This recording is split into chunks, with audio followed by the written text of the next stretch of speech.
ជ័យបារមីវត្តស្វែងណែតគឺឯកសន្តានបាទឬបងឯងមិនគៀបចូលគ្នាងាកចេញតិចមកងាកចេញតិចមកបាទអមិនហើយ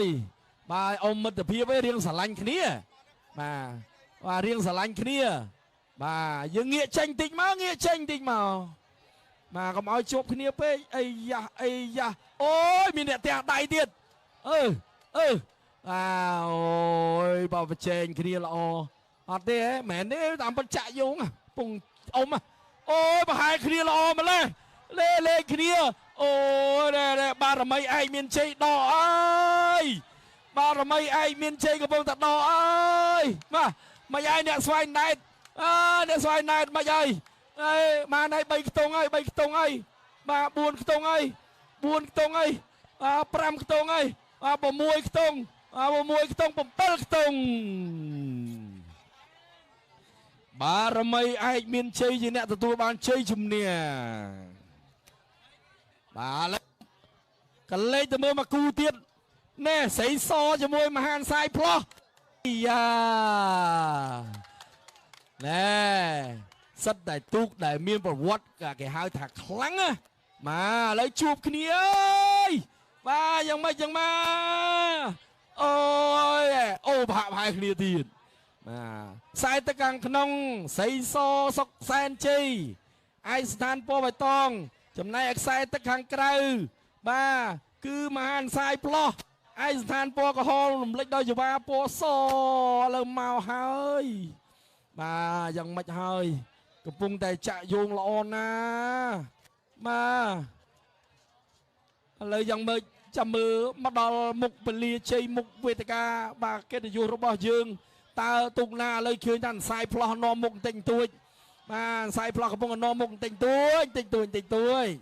បាទសៃអើយមិនអាយផ្លោះលឿនបាទស្រីសតាមហើយស្រីសបាទនិយាយឲ្យហើយតាស្រីសតាមមិនទាន់បានន័យថាសៃអត់ចាប់រអីយ៉ាឡើងហើយអើយឡើងហើយមិនអាយសៃយើង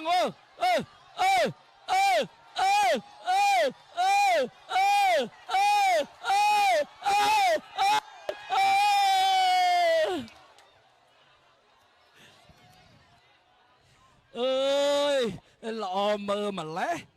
បាទឥឡូវយើងអីយ៉ាឥឡូវមកខាងណាខាងនេះអូខ្លាក្រហមខ្លាក្រហមបាទឥឡូវយើងបន្តទស្សនាមួយគូទៀតណាបាទដែលជះវត្តមាត់កសាសបាទជាមួយនឹងវិជ័យវង្សាឥឡូវចេញដំណើរមកហើយបាទឥឡូវរៀងឃើញថាបាទតែជាវត្តមាត់កសាសបាទឯកស្ថានពណ៌ខ្មៅចុងចវាពណ៌សនមុខបាទទៅលើវិជ័យវង្សាដែលចូលសែនជ័យបាទឥឡូវក៏ចាប់ដើមឡើងណាវិជ័យវង្សាឡើងហើយបាទឡើងហើយដកអើយម្ចាស់ផ្ទះដកអើយបាទតន់ឬមិនតន់អត់អូបាទបាក់ដែរឆ្ងាយណាបាទអត់តន់ទេបាទដែលជះ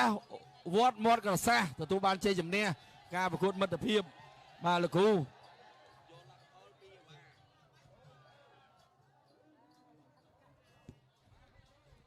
អាឡូ